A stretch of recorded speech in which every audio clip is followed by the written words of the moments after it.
Hello everyone. सो चले मिलके बनाते हैं ये ग्रिल्ड चिकन, जो कि मेरे नेक्स्ट 10 डेज़ के डाइट प्लान का हिस्सा है और मैंने इसको डिनर में खाना है। इसको बनाने के लिए हमें सबसे पहले चाहिए chicken boneless cubes. Breast pieces ले लीजिएगा 2 और उसके बेशक क्यूब्स कर लें या दोनों बड़े ब्रेस्ट पीस ले लें। मैंने छोटे इसलिए किए हैं ताकि पकाने में मेरे लिए आसानी हो। इसको हम करेंगे थोड़ा सा कांटा ताकि इसके अंदर तक मैरिनेशन चली जाए। इसके अंदर हम डालेंगे हाफ़ टी स्पून के करीब कोई भी तिक्का मसाला, 1 टेबलस्पून के करीब हम इसमें दही डालेंगे।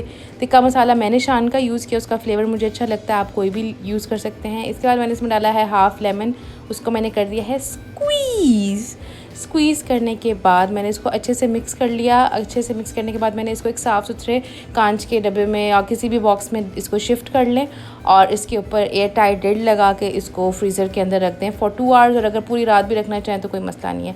2 घंटे के बाद ये कुछ इस तरह से लगना शुरू हो जाएगा, इसका मसाला सारा सोक हो चुका होगा ऑलमोस्ट। फिर आपने लेना है एक ग्रिल पैन, उसके अंदर आपने डालना है 1 टीस्पून के करीब ऑलिव ऑयल और उसको आपने इस तरह से थोड़ी सी कारीगरी के साथ इधर उधर कर लेना है। फिर आपने इसके अंदर 1 बाय 1 ये पीसेस डालना शुरू करने हैं और थोड़ा सा मीडियम हाई फ्लेम पे इसको कुक करना शुरू कर देना है। एंड दैट्स इट, आपका ग्रिल्ड चिकन तैयार है और आप इसको सर्व करें अपनी ग्रीन वेजिटेबल्स के साथ, मज़े से खाएं। और अगर आपने मेरे चैनल को सब्सक्राइब नहीं किया तो यूट्यूब को जाके सब्सक्राइब कर लें, और अगर आपने मुझे इंस्टा पे फॉलो नहीं किया तो मेरे इंस्टाग्राम को भी फॉलो कर लें। Thank you so much.